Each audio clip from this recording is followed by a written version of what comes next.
You are listening to the I Choose My Best Life podcast with Dr. Saundra Dalton-Smith, a show that is dedicated to helping you live fully, love boldly, and rest intentionally. For additional resources, visit ichoosemybestlife.com.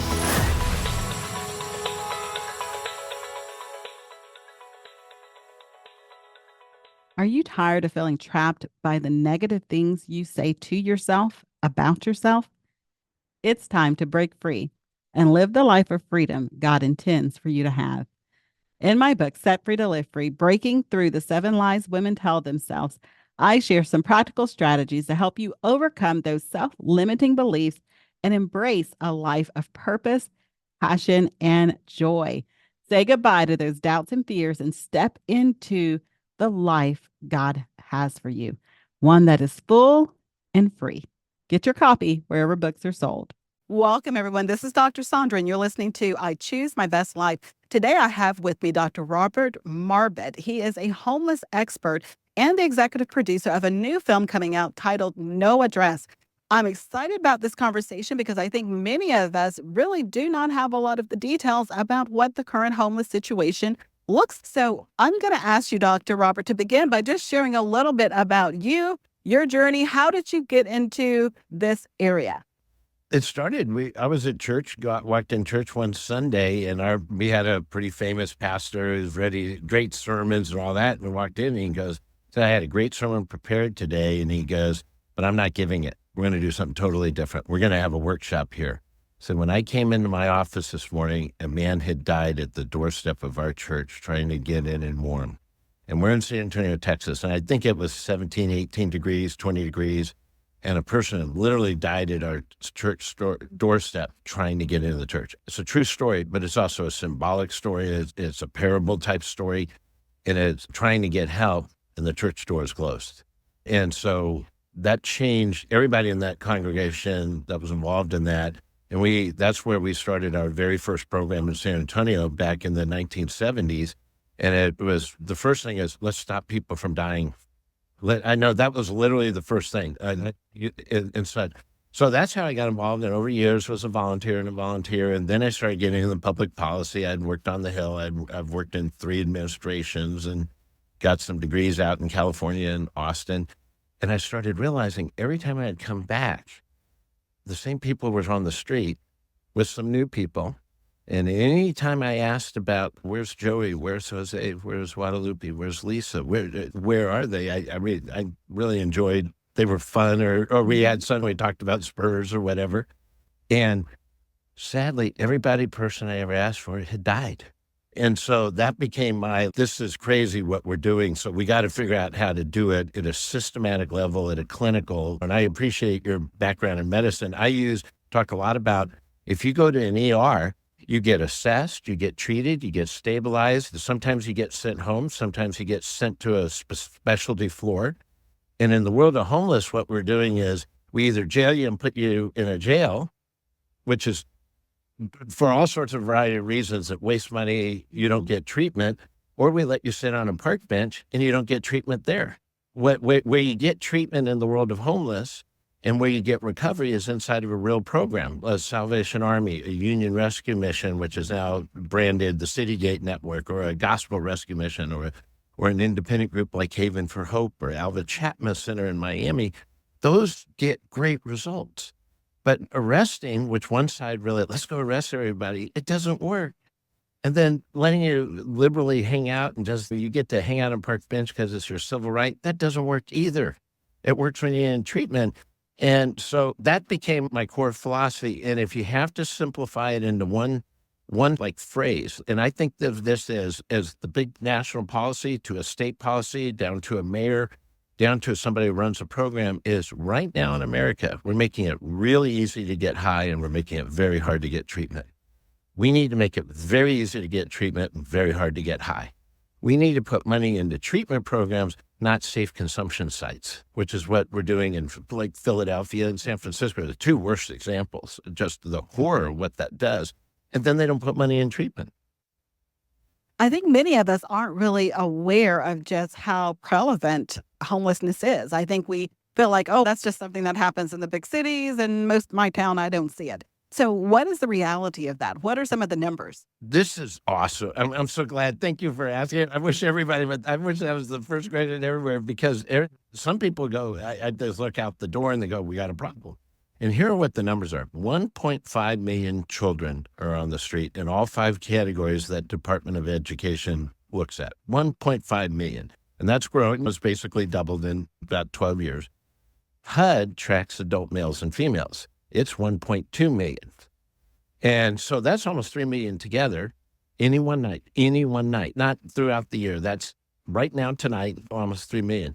Now, a lot of people will hear a new number out there that's 650,000, because I get it. It's a political year and people want to make the number sound better. So they say the homeless number is 650,000. Where you get that number, that's 2 of the 5 categories of Department of Housing and Urban Development, or out of the HUD's cohort of 5, they take 2 of those numbers, and that's the person on the street or in and out of an emergency facility. So those 2 together are 650,000. So they're trying to make it, everybody tries to make it, I get it, I come out of the world of politics, so people are trying to make it sound good. But here's the dangerous thing. The number that came out of the White House just 6 weeks ago, that number is at a rate now we're doubling every 5 years. So if you look out your window and you say, we got a problem in our community, here's what metaphysical certainty will be. If we don't change our policies and change how to address it, take that number, multiply it by 4, that's what it will look like in 10 years. That's the rate. We're doubling every 5 years now. Now, places like Portland, Seattle, Los Angeles, San Francisco doesn't have an inner city anymore. You know, almost all businesses closed. Hotels are like islands left. That's about it. Restaurants are closing. Conventions have stopped coming in. That started to happen in Portland, started to happen in Seattle, where just massive streets are just for lease, for sale, for lease, and they've hollowed out. So it's horrible for the communities. It's most horrible for the person experiencing homeless, and it's horrible for the family, the immediate family, who's having a family member who they love, and they're struggling. How do I help? And once you become 18 in the United States, it's very hard for a parent to parent an adult. It's hard legally for a lot of different reasons. It's hard anyways, even if you're a parent, it's hard, but it's hard when you have all these barriers in front of you. So what's incredible, homeless has become the number 1 or number 2 local political issue in every city tested over 100,000 now. It's become the number 1 issue in some governor races. And I personally don't think it should be right-wing or left-wing or partisan. I think it should be common sense. Treatment leads to recovery. With no treatment, you don't get recovery.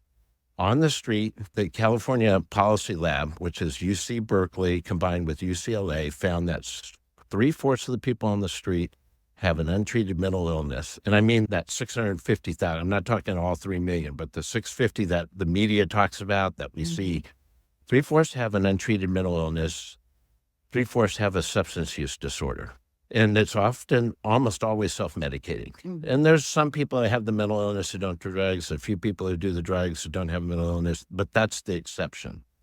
And so until we start focusing on untreated mental illness, until we start focusing on substance use disorder as the core treatment, we are never going to solve this. And it's just going to keep growing.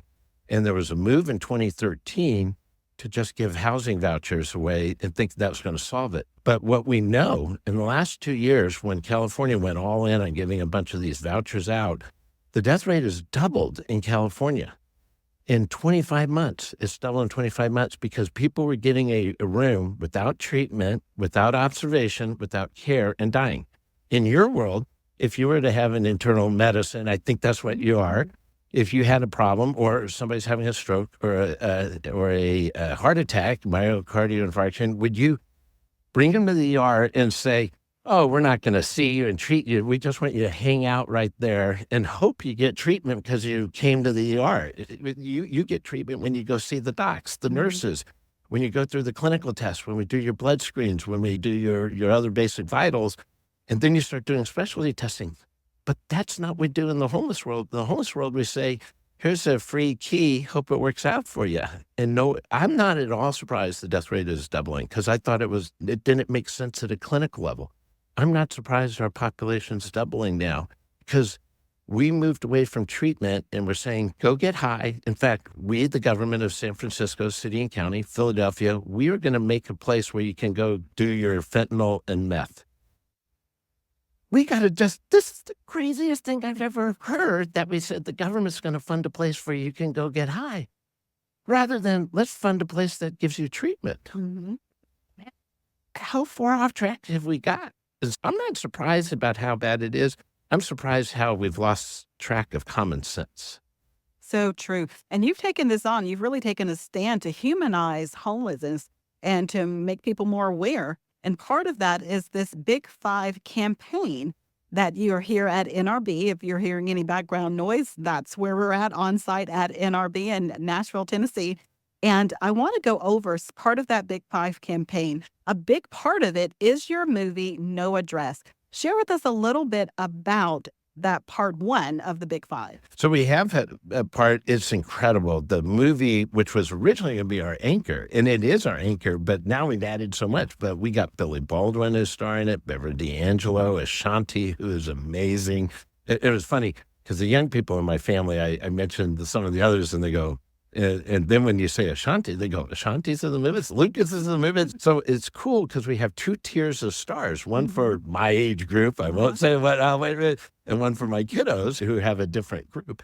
And so we're wanting to raise awareness, and the novel that ties to it and the soundtrack to it, those three products are all about just raising awareness. We have a need a call to action. This could happen to you.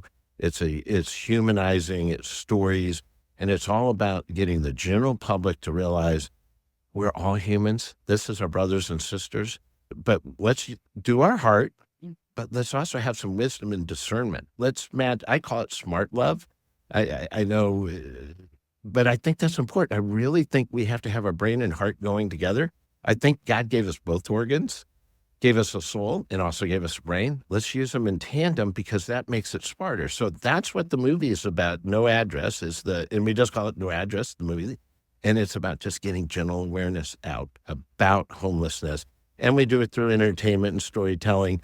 That's the way you get messages out nowadays. Absolutely. And you also have included a couple of other elements, including a interactive study guide and a book. Is that correct? Yes.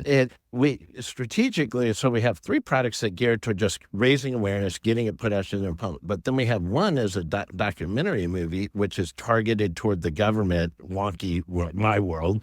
And here's the facts. But we do it in a very entertaining way, very compelling way. We have both sides presented in it. So we present it that way. But I think everybody will come away from it and say, what are we doing about untreated mental illness? What are we doing about substance use disorders? So that's the documentary. And then we have the interactive. It'd be basically a Bible study. And it has the book side to it, but it also has the video. We have 75 minutes of video in it with people like Amy Grant and Max Lucado and the head of Salvation Army, head of the City Gate Network. And it is the video elements that tie in with the book, some of these segments I've edited or seen 80, 90 times, and I still got teary. I literally watched it yesterday in one of our screenings here at NRB, and I started to get teary-eyed on two parts. There are two parts in particular. I think you're going later today, so I don't want to tell you what, I don't want to give it away, but you go, oh my God, and I've seen it a lot, and we're trying to get where the faith community has a very discerning but engaging, heart-filled response. Because sometimes what we do can actually make things worse, even though it's well-intended. Even though it's very well-intended. And so we'll talk about in here some of the tough issues, like one that's really gets at people's internal core. You pull up an intersection and somebody's asking for your money. So we go to Matthew 25 and we go, would you hand out a nickel bag of crack? Would you hand out a fentanyl mix? Would you give them a bottle of alcohol? Would you bring a prostitute for them? You wouldn't do that. But most of the money, when you give it at an intersection, 90% goes to alcohol, substance abuse, and prostitution.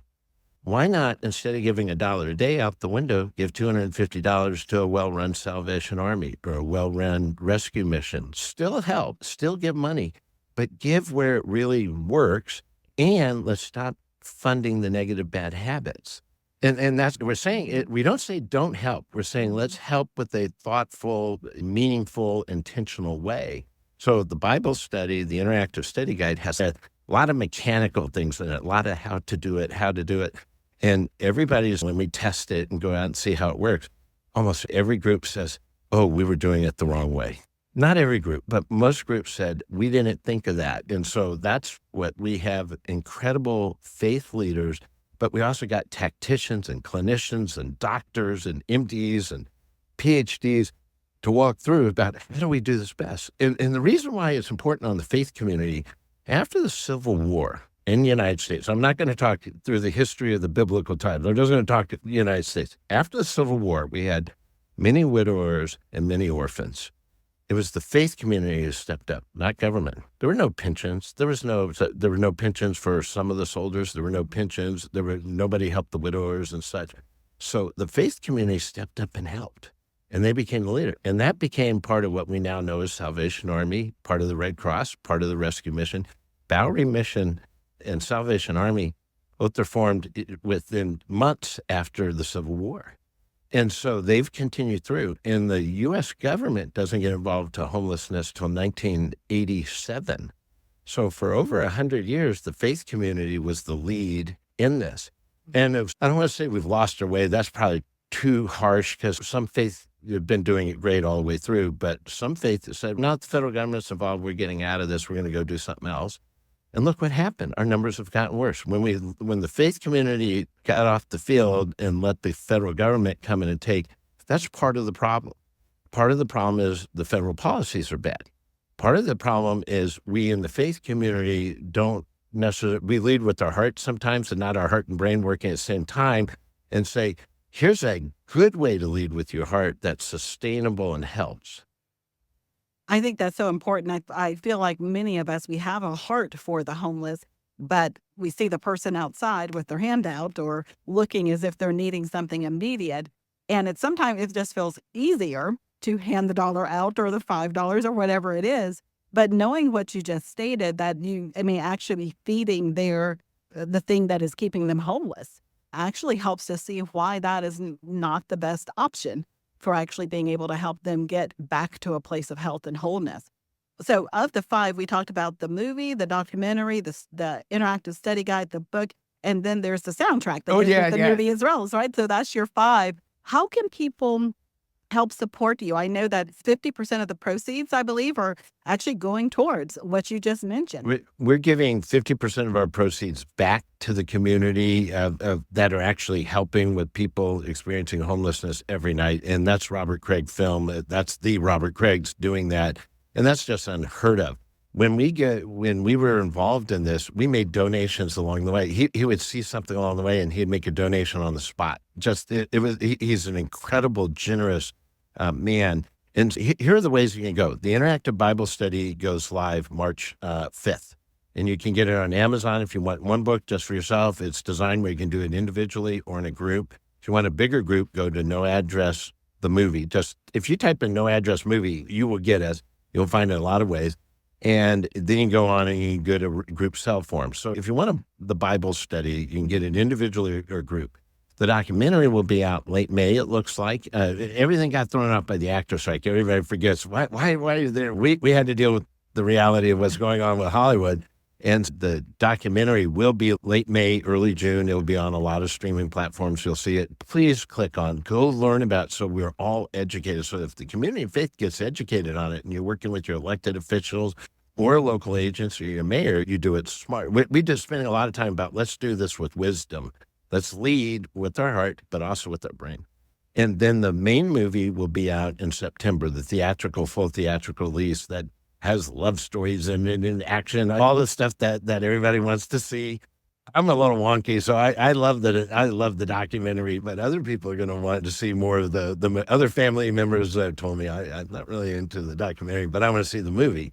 So that comes out in September, and the novel that ties with that and the soundtrack will obviously come out together. So if you're the wonky type, the documentary is in May. If you're more of the theatrical film person, that's going to be September. And I would encourage people to do both because we need both. We need the heart and the brain working. And then the No Address Interactive Bible Study, you can get it right now. You can go to Amazon, type it in right now, and make an order right now today if you want. Excellent. And we will link to noaddressmovie.com in the show notes, as well as to the link to the Amazon page for the No Address Interactive Study Guide. We've been chatting with Dr. Robert Marbut. He is a homeless expert and the executive producer of the film No Address. I encourage each and every one of you to go out and download the interactive study guide, as well as to be looking for the documentary and the movie. I'm going to be screening it today, and I'll be giving you some feedback and letting you guys know my thoughts. And until next time, everyone, live fully, love boldly, and rest intentionally.